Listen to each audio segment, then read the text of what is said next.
الحمد لله وكفى وسلام على عباده الذين اصطفى أما بعد فأعوذ بالله من الشيطان الرجيم بسم الله الرحمن الرحيم إن الذين قالوا ربنا الله ثم استقاموا تتنزل عليهم الملائكة ألا تخافوا ولا تحزنوا وأبشروا بالجنة التي كنتم توعدون صدق الله العظيم وصدق رسوله النبي الكريم وقال النبي صلى الله عليه وسلم موقف ساعة في سبيل الله خير من قيام الليل عند الحجر الأسود أو كما قال عليه الصلاة والسلام۔ میرے محترم دوستوں، بزرگ و عزیز ساتھیوں، سب سے پہلے تو ہمیں اللہ کا شکر ادا کرنا چاہیے کہ اللہ نے ہمیں ایمان والا بنایا۔ ایمان کی نعمت ایک ایسی نعمت ہے جس کا مقابلہ کوئی نہیں کر سکتا۔ اسی لیے تو حدیث پاک کے اندر ایمان کے الفاظ کا وزن بتایا گیا کہ ایمان والا جو ایمان کے الفاظ پڑھتا ہے اس کا وزن یہ ہے کہ حشر کے میدان کے اندر جو ترازو لگایا جائے گا، جس کے اندر نیکی اور بدی کو تولا جائے گا، وہ حشر کے ترازو کے ایک پلڑے میں یہ ایمان کا کلمہ رکھا جائے گا، لا الہ الا اللہ محمد الرسول اللہ صلی اللہ علیہ وسلم۔ اور پوری دنیا بلکہ ساتوں زمین ساتوں آسمان بھی رکھ دیے جاوے تو ایمان والا یعنی جو ایمان کے الفاظ رکھے گئے ہیں وہ پلڑا جھک جائے۔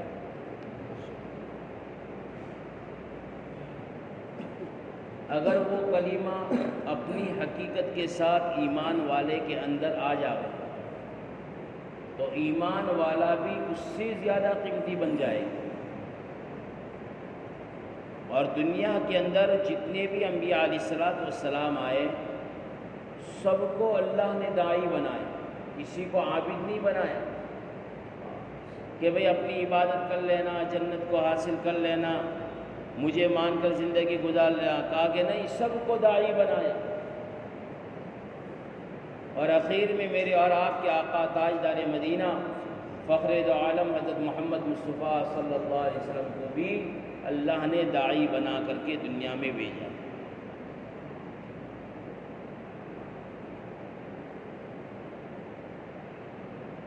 آپ نے آ کر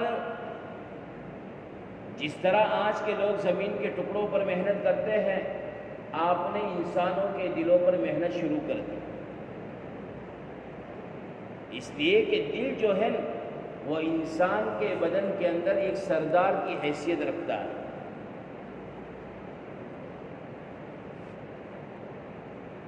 دل اگر کسی کا کمزور ہو گیا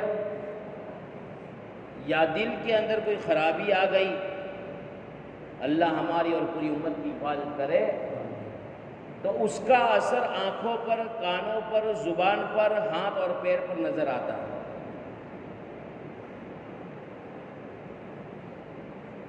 اسی لیے جس شخص کو دل کی بیماری لگ جاتی ہے تو ڈاکٹر اس کو نصیحت کرتا ہے ٹینشن زیادہ لینے کا نہیں، وہ کہتا ہے وزن والی چیز کو اچکنے کا نہیں، جلدی چلنے کا نہیں، زیادہ بول نہیں کرنے کا۔ کیا ہوا کہ دل جو اعضاء کا سردار تھا اس کے اندر کمزوری آ گئی تو سارے اعضاء میں اس کی کمزوری آ گئی۔ آج ایمان والا اللہ کے حکم سے اور حضور پاک صلی اللہ علیہ وسلم کے طریقے سے دور ہے تو اس کی وجہ یہ ہے کہ ایمان کے اندر کمزوری ہے۔ ایمان تو سب کے پاس ہے، دنیا میں جتنے بھی ایمان والے ہیں سب کے پاس ایمان ہے، لیکن کسی کا ایمان زیادہ ہے اور کسی کا ایمان کم ہے۔ ایمان تو ہے، اسی ایمان کو بنانا ہے اور بڑھانا ہے۔ جیسے کہ ہمارے بڑے مثال دیتے ہیں کہ پانی کا ایک چھینٹا ہو اس کو بھی پانی کہا جائے گا، ایک بوند کو بھی بولو بھائی پانی کہا جائے گا، اور ایک بہت بڑا سمندر بھرا ہوا ہے اس کو بھی پانی کہا جائے گا۔ ایک بوند پانی سے کسی آدمی کی پیاس بجھ سکتی ہے، وہ غسل کر سکتا ہے، وہ وضو بنا سکتا ہے اس سے؟ کہا کہ نہیں، پانی تو دونوں ہے، لیکن اتنے کم پانی کے اندر کسی کی ضرورت پوری نہیں ہو سکتی، اور سمندر کے پانی سے ایک نہیں ہزاروں لوگوں کی ساری ضرورتیں پوری ہو سکتی۔ تو صحابہ کا جو ایمان تھا وہ سمندروں کے برابر تھا، اور آج ہمارا ایمان جو ہے وہ قطرے کے برابر ہے۔ اسی لیے تو ایمان والوں سے کہا گیا ہے یا ایھا الذین آمنوا آمنو، اے ایمان والو ایمان لاؤ۔ مفسرین نے لکھا ہے اس کا مطلب یہ ہے کما آمن الناس، جیسے کہ تمہارے پہلے لوگ ایمان لائے، یعنی صحابہ نے ایمان کو بنایا، ویسا ایمان بناؤ کہ تمہاری خود کی پیاس بجھ جاوے، اور تم ایسے بن جاؤ کہ لوگوں کی پیاس کو بجھا دو۔ جب جونوں میں جماعت چلتی تھی تو کارگزاری آتی تھی، کسی کو کلمہ سکھا دیا، کسی کو یہ سکھا دیا۔ کوئی بوڑھا ملا، اس نے کہا سالوں سال کے بعد یہ اذان کی آواز اب میرے کان میں آئی ہے، پیاسے ہیں لوگ۔ تو دعوت کا کام کیا ہے کہ خود کی پیاس کو بجھا کر کے دوسروں کی پیاس کے بجھانے کا انتظام ہے۔ خود کے ایمان کے بنانے کے ساتھ لوگوں کی ایمان کی فکر اس کے اندر چھپی ہوئی ہے۔ اور میرے دوستو، یہ دنیا بہت مختصر ہے۔ ابھی کا ایک واقعہ ہے، ہمارے ایک مولوی صاحب میرے دوست ہے، وہ اچانک گھر چلے گئے، میری ملاقات نہیں ہوئی، پھر میں نے فون پر اطلاع دی، میں نے کہا کیوں گھر چلے گئے اچانک؟ کہا کہ میرے چچا زاد بھائی تھے، وہ دکان پر سے آئے، صحیح سالم تھے، کوئی تکلیف نہیں، کھانے کے لیے بیٹھے، ایک لقمہ کھایا، برابر صحیح سالم نیچے اتر گیا، پیٹ میں چلا گیا، دوسرا لیا منہ میں تھا، انتقال ہو گیا۔ کتنی دیر ہے مرنے میں؟ اور آج ہماری تمنائیں کیا ہے، خواہشیں کیا ہے؟ اسی تمنا اور خواہش کی وجہ سے تو ہم ایمان کو مضبوط نہیں بنا سکتے، اللہ کے راستے میں نہیں نکل سکتے۔ یہ تمنا، یہ آرزو، یہ خواہشات تو ہمیں روکے رکھی ہے۔ اسی لیے اللہ کے نبی صلی اللہ علیہ وسلم نے فرمایا کہ میں کھانے کے لیے بیٹھوں اور لقمہ ہاتھ میں اٹھاؤں، اس لقمے کو منہ میں رکھوں، مجھے اس بات کا یقین نہیں ہے کہ اس لقمے کے نگلنے سے پہلے میں زندہ رہوں گا یا مر جاؤں گا۔ کون کہہ رہے ہیں؟ آقا نامدار، تاجدار مدینہ، فخر دو عالم حضرت محمد مصطفیٰ صلی اللہ علیہ وسلم کہہ رہے ہیں۔ لیکن آج تو دنیا نے ایسو نقش و نگار پیدا کر دیے ہیں، اور دنیا میں ایسے اسباب وجود میں آ گئے ہیں کہ لوگ اپنی موت کو بھی بھول گئے۔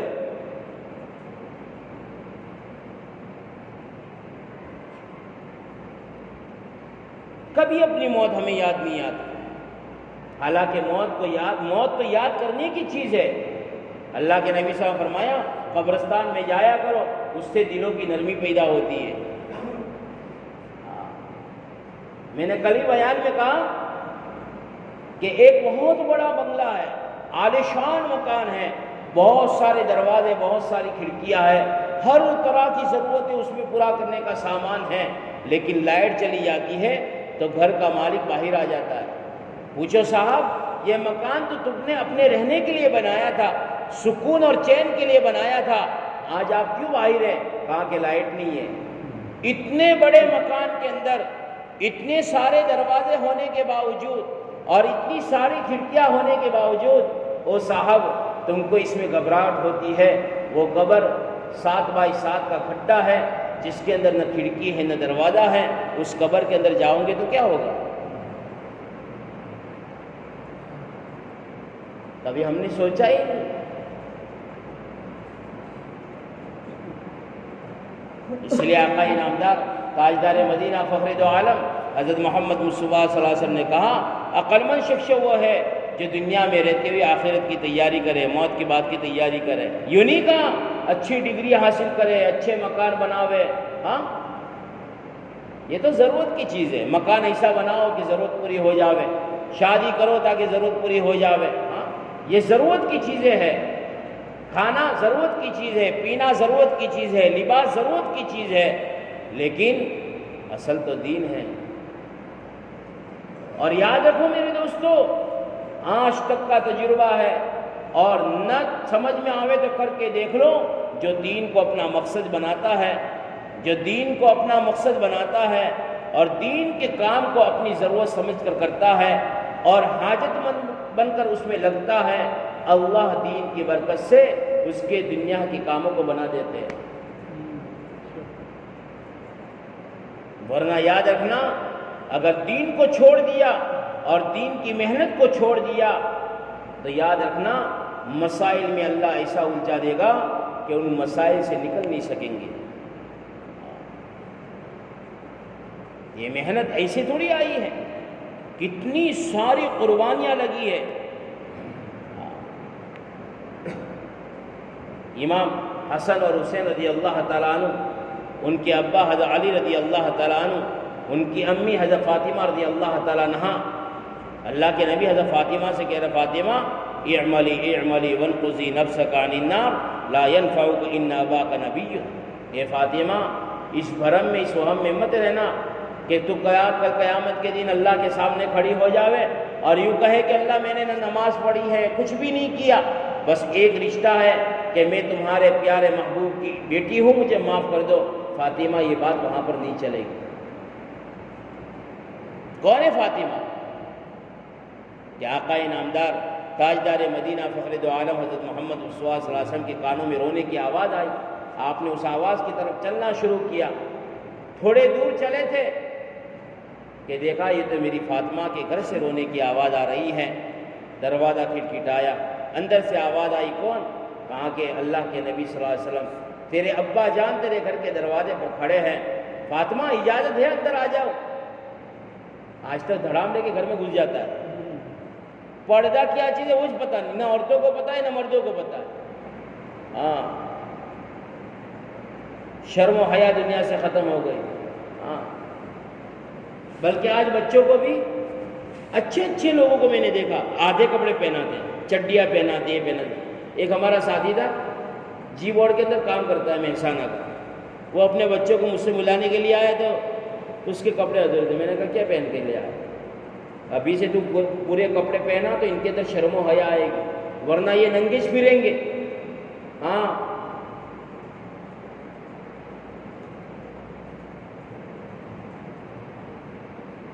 لڑکیوں کے دیکھو لباس تنگ اتنے ہیں، باپ کو بھی شرم آ جاوے لیکن باپ بولتا نہیں۔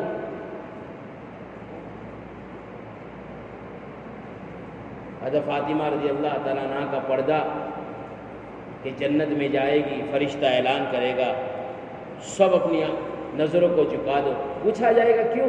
کیا پیاری بیٹی، پیارے نبی کی پیاری بیٹی جنت میں جا رہی پردے کے ساتھ۔ حالانکہ وہاں پر پردے کی کوئی ضرورت نہیں ہے، لیکن اللہ یہ انعام دے گی، یہ فضیلت دیں گے حضرت فاطمہ رضی اللہ تعالیٰ عنہ۔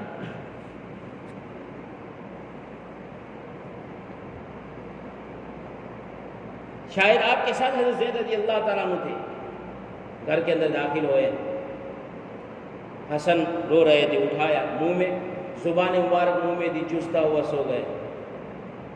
حسین کو اٹھایا، زبان مبارک منہ میں دی، چوستا ہوا سو گئے۔ خاموش ہو گئے دونوں، سو گئے۔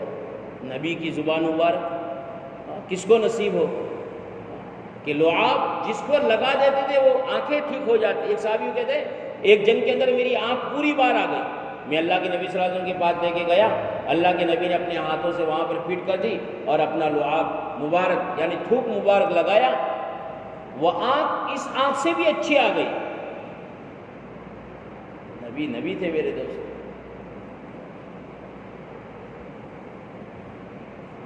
فاطمہ کی طرف دیکھا، بالکل دبلی پتلی ہے، کمر پیٹ سے لگا ہوا ہے، چہرہ فیکا ہو گیا ہے، پیلا پن آ گیا ہے،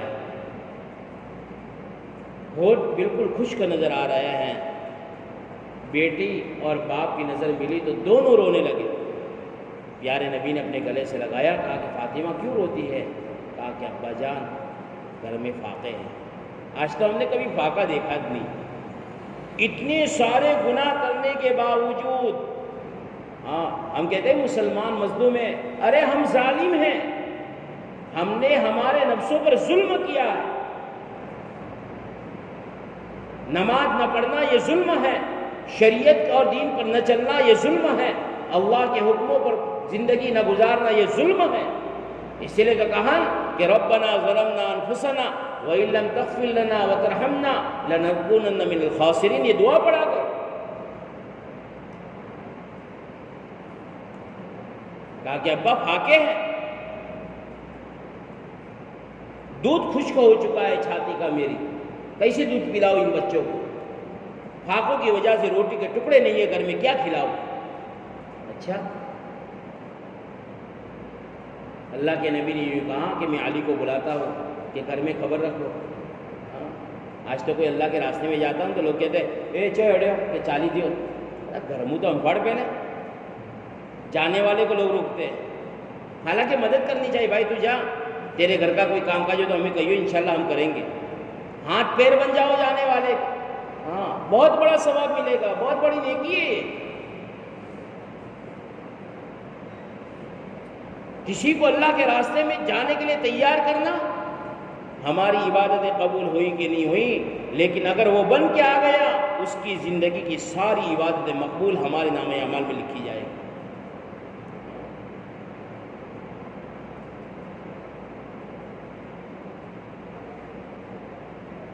کہا فاطمہ مجھے خبر ہے علی دین کے تقاضوں پر ہے، اور یوں کہا اصبری یا فاطمہ، اصبری یا فاطمہ، صبر کر لے، صبر کر لے۔ کہا کہ ابا صبر کے بدلے میں کیا ملے گا؟ کہا کہ جنت کی عورتوں کی سردار اللہ بنائیں گے، اور تیری یہ دونوں نواسے ہیں میرے، دونوں تیرے بچے، ان کو اللہ نوجوانوں کے سردار بنائیں گے۔ اور علی کو کہا علی تمہارے مجاہدے پر تمہاری جنت اور میری جنت سامنے ہوگی، محمد صلی اللہ علیہ وسلم کی جنت کے دروازہ کھولے گا تو علی کی جنت نظر آئے گی، اور علی اپنے جنت کا دروازہ کھولیں گے تو محمد صلی اللہ علیہ وسلم کی جنت نظر آئے گی۔ ایسے نہیں ہوتا میرے دوست، قربانی ہے۔ اللہم صلی علی سیدنا مولانا محمد وعلی آل سیدنا مولانا محمد وبارک وسلم۔ ربنا آتنا فی الدنیا حسنہ وفی الآخرۃ حسنہ وقنا عذاب النار۔ ربنا لا تؤاخذنا ان نسینا اخطأنا، ربنا لا تزغ قلوبنا بعد إذ هديتنا وهب لنا من لدنك رحمة إنك أنت الوهاب۔ یا اللہ ہم سب کو معاف فرما لے، کرم کا، رحم کا، عافیت کا مالا فرما لے۔ یا اللہ یہاں پر مسجد و جماعت کو مضبوط بنا لے، گشت والے عمل کو مضبوط بنانے کے فیصلے فرما دے۔ یا اللہ اس مسجد کے اطراف میں رہنے والا ہر مسلمان اور عموماً پوری دنیا میں رہنے والے ہر مسلمان کو ہدایت کی دولت سے مالا مال فرما دے۔ یا اللہ دنیا میں ہونے والے ظلم کو ختم فرما دے، مظلوم مسلمانوں کو راحت اور سکون والی عزت والی زندگی نصیب فرما دے۔ یا اللہ یہاں پر جو عزائم ارادے کیے گئے، تیری ذات پر بھروسہ کر کے ارادے اور عزائم کیے ہیں، ان کو تکمیل پر پہنچانا تیرا کام ہے۔ یا اللہ عافیت کے ساتھ ان ارادوں کو پورا کرنے کی ہمت ہمیں نصیب فرما لے۔ یا اللہ 4 مہینے کی جماعت اس مسجد سے نکلے اس غیب شکل اور صورت پیدا فرما لے۔ ہمارے پرانے ساتھی جو کسی بھی عذر کی بنیاد پر اس کام سے دور ہو گئے ہیں، یا اللہ ان کے عذر کو ختم فرما دے، اور پھر سے وہ پرانا مجمع ہمارے کام پر جڑ جاوے، ایسے غیب شکل اور صورت پیدا فرما لے۔ آپس میں محبت نصیب فرما لے، نفرتوں کو ختم فرما لے۔ یا اللہ موت کے آنے سے پہلے موت کے بعد کی تیاری کرنے کی توفیق نصیب فرما لے۔ یا اللہ جس طرح تو نے اپنے فضل اور کرم سے تیرے راستے میں ہمیں نکالا ہے، یہاں سے ہر مہینے میں 3 دن کی مکمل جماعت امیر معمور کے ساتھ نکلے، ایسی غیب شکل اور صورت پیدا فرما لے۔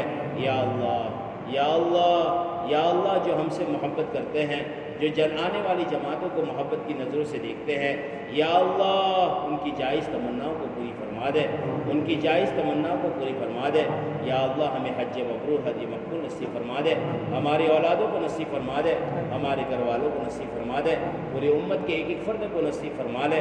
یا اللہ یا اللہ یا اللہ ہماری ایمانیت بھی مضبوط ہو، ہمارے اخلاق بھی اچھے ہو، ہمارے معاملات کی بھی صفائی ہو اور ہمارا معاشرہ بھی پاکیزہ ہو۔ یا اللہ اسے غیر شکل و صورت پیدا فرما لے۔ یا اللہ جب بھی موت کا وقت آئے کلمے والی موت نصیب فرما لے، اچانک کی موتوں سے حفاظت فرما لے، اچانک کی بیماریوں سے حفاظت فرما لے، مہلک غیر مہلک بیماریوں سے حفاظت فرما لے۔ یا اللہ جو مانگا وہ عطا فرما دے، جو مانگنے سے رہ گیا وہ بھی عطا فرما دے۔ یا اللہ ہماری دعاؤں کو آقا نامدار تاجدار مدینہ فخر دو عالم حضرت محمد مصطفیٰ صلی اللہ علیہ وسلم کے صدقے طفیل کے اندر قبول فرما لے۔ یا رب صلی وسلم دائما ابدا علی حبیبک خیر الخلق کلہم سبحان ربک رب العزت عما یصفون وسلام علی المرسلین الحمد للہ رب العالمین وصلی اللہ علی النبی الامی وآلہ وبارک وسلم برحمتک